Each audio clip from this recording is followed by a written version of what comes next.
What is going on YouTube? Back with the Prez, out in the home gym today. Leg day. If you watched yesterday's video, it was a full upper body weighted routine, weighted pulls, weighted dips, muscle ups, and then I did some burnout burpee muscle ups at the end. I was going to initially do a full body routine yesterday, I said it in the video, then I decided to save the whole leg workout for today. So it's going to be still full body, because we're going to be getting some full body stimulus in today, but predominant leg workout. We're going to be starting with some RDLs, Romanian deadlifts. I'm going to be doing barbell style today. 185 on the bar. We're going to start with 3 sets of 10. Typically, most people start their leg exercises with a squat or a quad-based exercise. I'm going to do my quad-based movement second. I'm going to start with posterior work today. And this movement alone, these RDLs, besides stressing the glutes and the hamstrings, is going to get a ton of stimulus on the upper back, traps, everything. So 3 sets, 10 reps. Alright guys, so starting the leg day off with these barbell Romanian deadlifts. These could also be called stiff leg deadlifts. The reason they get that name, stiff leg deadlifts, Romanian deadlifts, and they're not a conventional deadlift, is due to the fact that here we're trying to keep the knee as stiff as possible. You're going to notice there's slight flexion in the knee every rep. There's always going to be a little bit of bending at the knee joint when doing any type of deadlift, whether it's a stiff leg, RDL, or a conventional deadlift. But the difference between a conventional deadlift and an RDL or these stiff leg deadlifts is that, again, a conventional deadlift, you're actually doing a lot more hinging and overall flexion at the knee. If I didn't have these pins set up, I would be reaching down even lower with the same bend in the knee. The goal here, guys, is we're trying to just hinge, sticking that butt back. A cue you guys could think about when trying to lower the weight is, think about there's a door behind you, and you're trying to close the door with your glutes. So all you're doing is sticking the butt back. That's what makes the body hinge down. That's what gets the tension on the hamstrings and the glutes. The more bend in the knee, the more bend at the knee joint, the less overall hamstrings are going to be activated. And this is a hamstring and glute primary mover movement. So we're trying to focus the tension here on the glutes and the hamstrings. That's why it's key to keep that leg as stiff as possible. You can see here from this back angle, it looks like my legs are straight, although there is, like I said, that slight knee flexion, which is going to be inevitable, because if we were going down with completely locked out knee joints, then you could hyperextend and actually hurt the knee joint, which we're not trying to do. So 3 sets of 10 to start off the leg work. Alright guys, next up, we're going to be doing a single leg movement. We're going to be doing our Bulgarian split squats. I'm going to do these for 3 sets, 3 different variations, with the third set being the top set. So set 1 and set 2 is going to be with 45 pounds. Set 3 is going to be 90 pounds. So guys, we're going to start with the weight loaded on the same leg as the working leg here. So each variation that we do is going to require different variations of balance and everything. So this is still the warm-up set, so we're going to fire everything up. These Bulgarian split squats, in my opinion, are going to be the second best movement you guys could start doing to build some mass on your legs. And it can also be a number 1 movement if you guys aren't into squatting with load on your back. This is a lot safer. So if any of you guys are suffering from back injuries, or you just don't feel comfortable having a heavy load on your back, practice these Bulgarian split squats. They are not an easy movement. They take a lot of focus, a lot of control, a lot of stability.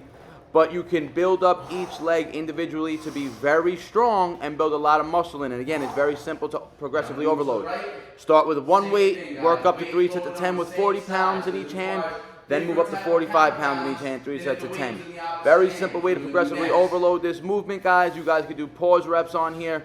And again, it's going to be an excellent movement to almost point out any discrepancies you guys will have between right limb and left limb. Because there's always going to be discrepancy, whether it's working with your legs, single leg movements, single arm movements. There's always going to be a slight discrepancy from the right to the left side. That's why these unilateral movements are very important to always include in your training. If you're always doing bilateral movements, you're probably going to continuously keep building more and more imbalances. If you don't work on them to correct them or try to balance them out as best as possible, one side will always end up dominating over the other. So 3 sets of 10 here, and you can see these first sets, like I said, I mentioned, I have the weight loaded on the same side as the working leg. So the balance now, as I go down, all the load is pretty much on the right side of my body or whatever side that I'm working. So you have to do a lot of counterbalance with the non-working side. All right, guys, the second set, we're going to do a different variation now. Still got the 45 pounds, but now the working leg and the weight in the hand is going to be opposite. So I'm going to start with my left leg again. Now the weight's going to be in my right hand, so it's going to cause more of a counterbalance. The first set, when the weight was on the same side as the working leg, you guys probably could have pointed out a few reps where that working side almost got taken down a lot, way too quick, because you got to stabilize extra load on one side of the body. Now the load's on the opposite side of the body, so a lot more core anti-rotation stability is going to come in now, guys. So second set, still with the 45. And I always recommend, guys, even if you only got one dumbbell, the hand that doesn't have a weight in it, make a fist. It's going to help you create that tension through the body.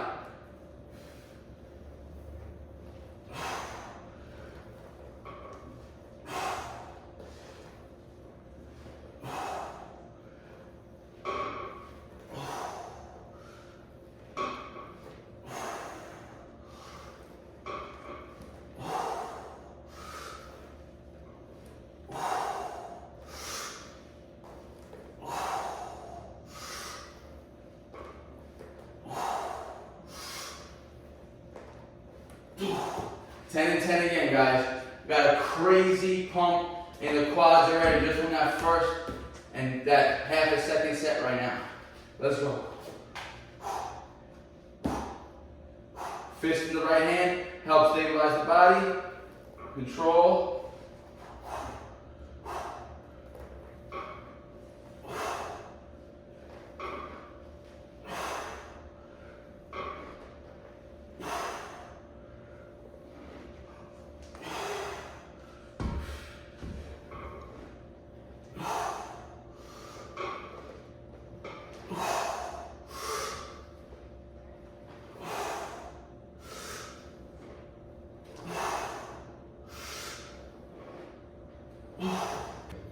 Alright, third set, this is going to be the main working set, top set. So we're going to double up the load. We got 245 now, 90 pounds, left leg first. I might rest between the left and the right now. Again, this is going to take a lot of toll on the grip strength. These are very taxing sets, so 6 rep minimum. Maybe we'll catch 10 again. Let's go. Alright guys, so this is the third set. This is the main top set. All the other 2 warm-up sets, we're just building up to this. This is going to be more than enough stimulus. This one set to induce enough stress to cause muscle growth. So we got 2 45s in our hands, 90 pounds. And oddly enough, guys, to be honest with you, this is the easiest variation, in my opinion. When you have 2 loaded dumbbells, 1 on each side, the counterbalance, the anti-rotation, it's not there. So now you just got to focus on straight up brute force with that working leg to muster up all the strength to get yourself out of the hole. And the only thing here, guys, is the balance. The balance is going to be an aspect regardless if you're doing 1-arm or 2-arm dumbbell holds, right? So, in my opinion, like I said, the 2 arms just makes it a little easier because the counterbalance and the anti-rotation isn't there. Keep it rolling. Let's go. 10 on the right.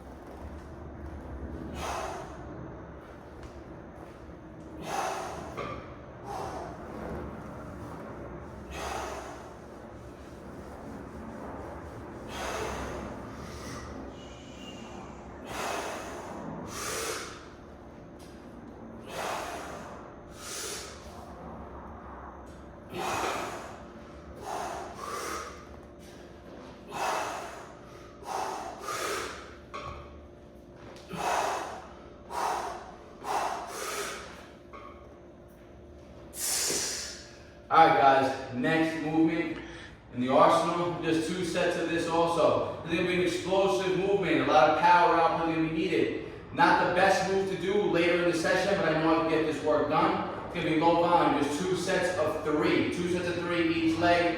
I'm going to start with my left leg again here, guys. I'm actually going to alternate. I'm going to go left, right, left, right, left, right for this set, so stay tuned. I'm doing single leg hops off of a box to eliminate any little stretch reflex. So 1,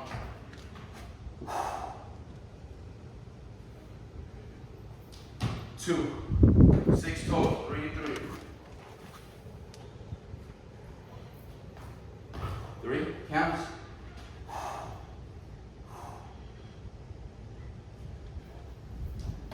4,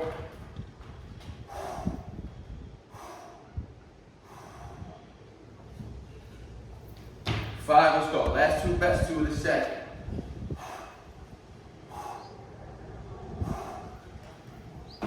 Alright, 3 each leg. I'm not going to film the next set. We'll do one more set of those. Then we're going to finish off with one more leg exercise for the day, guys. Let's go. Alright, I'm actually going to show you the full second set. So we're going to go for those single leg jumps. Then we're going to do a big drop set right after that with some more explosive movements, guys.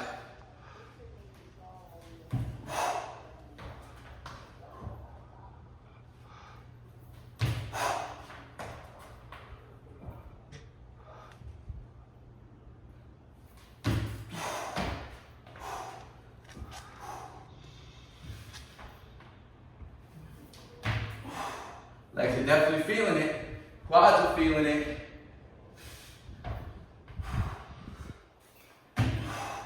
See, we're losing that neurological speed right there. That's the fatigue. All right, right into it, guys. Ready?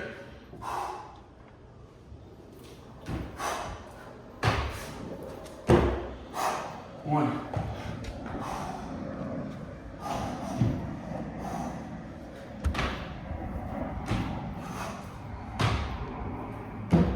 2. One more.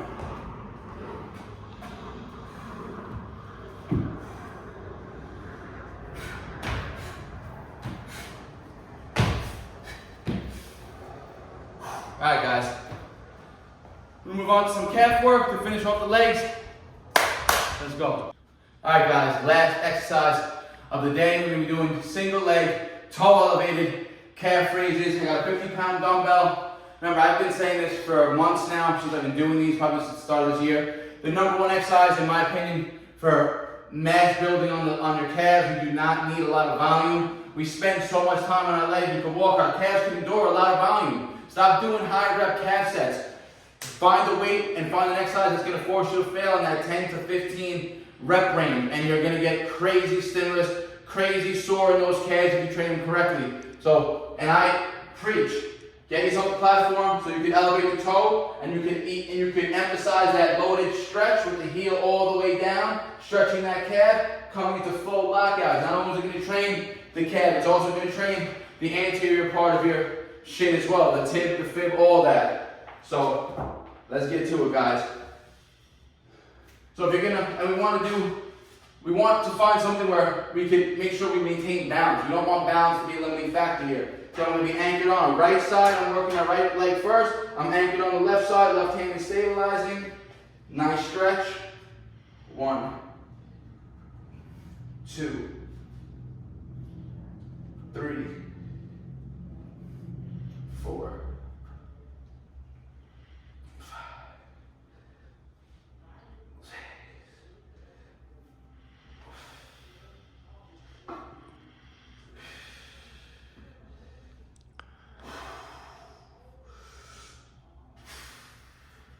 10 reps. I'm going to do 2 sets here. I probably could have caught 12, maybe 15 on that first set, but 100% 15 would took me to too much failure. I might have even strained my calf there. I started to feel too much tension. So moving on to the left, guys.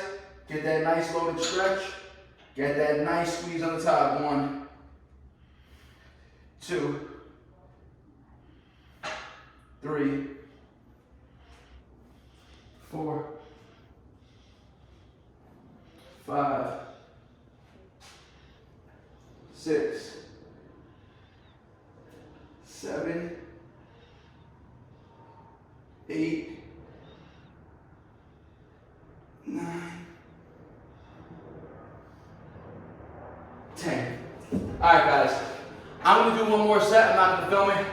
That's a wrap for the lower body routine, even though upper body got some stimulus with those barbell Romanian deadlifts, upper back, upper traps. Get a nice pump. And you can see my upper chest, my body still has a little bit of pump from holding dumbbells in the RDLs, from holding dumbbells and the split stance squats, right? So the whole nervous system is going to be firing up when you're holding weight at your side, right? Similar to doing farmer's carries, right? We do farmer's walks with 2 dumbbells, everything in your body is getting stimulated. So full lower body routine with some upper body stimulus. That's 2 straight days of training in a row. Yesterday was weighted upper, today more lower body focused. Tomorrow will be a full rest day. Even though I said I'm trying to train more often throughout the week, I know even if I do train tomorrow, it'll be very low volume, very low intensity. And if I train, I'll film for you, but it's gonna be our recovery session, if anything, right? Not where we're pushing max weights, but I'm going to start, like I said, I've been dropping videos way more consistently. My training volume and my consistency has been up. I'm trying to get, 4 or 5 sessions a week now, as opposed to 3. And like always, guys, if you have a question or comment, leave it in the comment section. I appreciate all the support. Like the video, it helps drag them out, share with your friends and your family. You already know, guys, if you're not subscribed, smash that subscribe button. Let's keep this channel growing. Tell your friends, tell your family, share the video with them. Have them subscribe. And like always, guys, I appreciate all the support. Peace out. BARNATURALS. They all love to talk, they do that shit the most.